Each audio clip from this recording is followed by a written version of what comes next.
President Obama has submitted a plan to Congress to close the Guantánamo Bay military prison. Despite Obama's pledge to close the facility as one of his first acts after taking office in 2009, there are still 91 prisoners there, 35 of whom have been cleared for release. Republicans in Congress have repeatedly obstructed the president's attempt to close the prison. On Tuesday, Obama announced plans to transfer all detainees to their home countries or to U.S. military or civilian prisons. During his address, the president explained why the prison must be shuttered. For many years, it's been clear that the detention facility at Guantanamo Bay does not advance our national security. It undermines it. This is not just my opinion. This is the opinion of experts. This is the opinion of many in our military. It's counterproductive to our fight against terrorists because they use it as propaganda in their efforts to recruit. Keeping this facility open is contrary to our values. It undermines our standing in the world. It is viewed as a stain on our broader record of upholding the highest standards of rule of law. Congress remains strongly opposed to Guantanamo prisoners being moved to U.S. soil and is expected to block Obama's plan. President Obama said he hoped his plan would receive a fair hearing. In Congress, I recognize, in part because of some of the fears of the public that have been fanned oftentimes by misinformation, there continues to be a fair amount of opposition to closing Guantanamo. If it were easy, it would have happened years ago, as I wanted, as I have been working to try to get done. But there remains bipartisan support for closing it. And given the stakes involved for our security, this plan deserves a fair hearing. To find out more about the significance of the move, we're joined now by two guests. Bahar Azmi is the legal director of the Center for Constitutional Rights, which has been representing Guantanamo prisoners since 2002. Ken Good is a senior fellow with the National Security Team at the Center for American Progress. Ken, let's begin with you. Can you respond to President Obama's proposal yesterday? Well, first, I want to thank you very much for being on your program, Amy. I've long been an admirer, and it's a great honor to be here.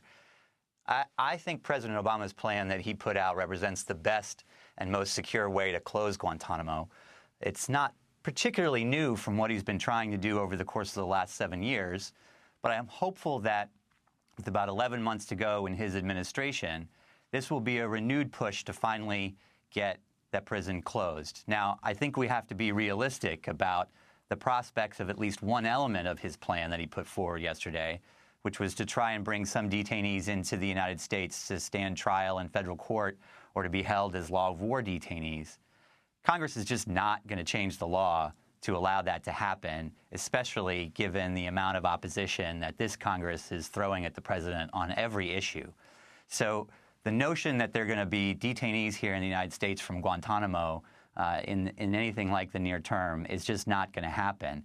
So I'm hopeful that the Obama administration has some alternative plans for what to do with detainees that they were intending to bring to the United States so that they can actually close the prison under his administration.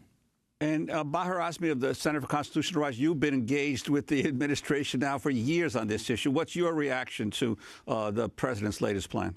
Well, we appreciate the vigor with which he delivered his condemnation about Guantanamo, but ultimately, I think the plan is both too late and too little. It's too late because some of the most obvious features of the plan, transferring clear detainees, could have been accomplished long ago.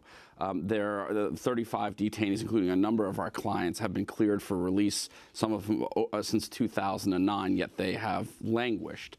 And it's too little because in addition to the sort of political reality that Ken identified, the plan embraces a broken military commission system as a way to charge and try the 9/11 conspirators, as they are called, and simply transfers Guantanamo to U.S. soil. And the president's condemnation of Guantanamo as being illegitimate doesn't have to do with its physical space. It has to do with its legal and political space and its embrace of indefinite detention, which he would simply import into the United States and make it a more normalized feature of our legal landscape to be abused by future presidents. What about those detainees who have been cleared? What has been the difficulty in getting them moved out and into either home countries or other countries? So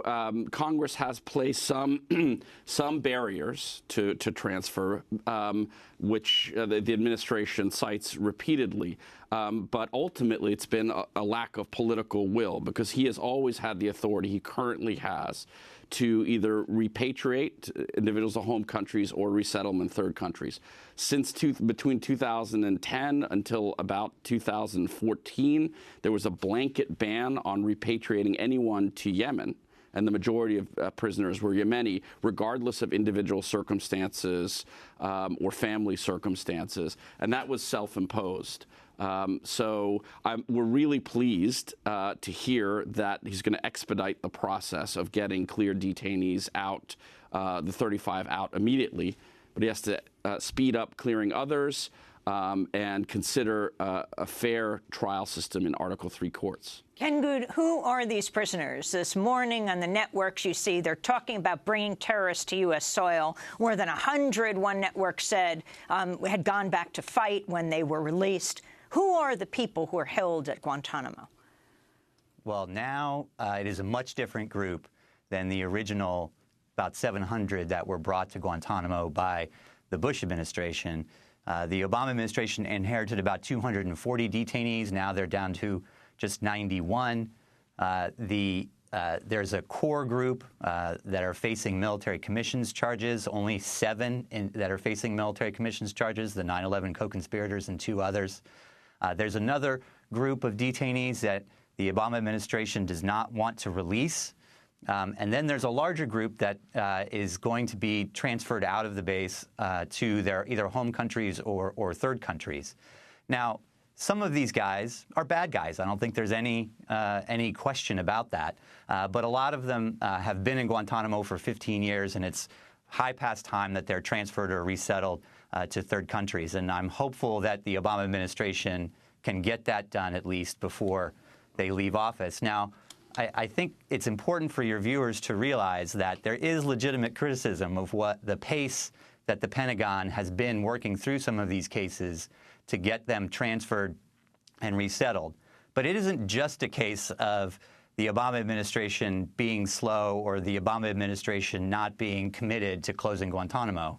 You know, this is a difficult challenge because a lot of these detainees simply can't be sent back to their native countries for a variety of reasons, some of which is related to international law prohibitions on sending individuals back to a country in which they face the likelihood of torture. So it is a process to try and find countries to accept them and resettle them.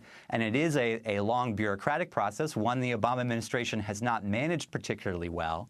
But hopefully in this last 11 months, the President and Secretary of Defense Carter will be able to light a fire under the people in the Pentagon who are responsible for doing this, and we can get it done.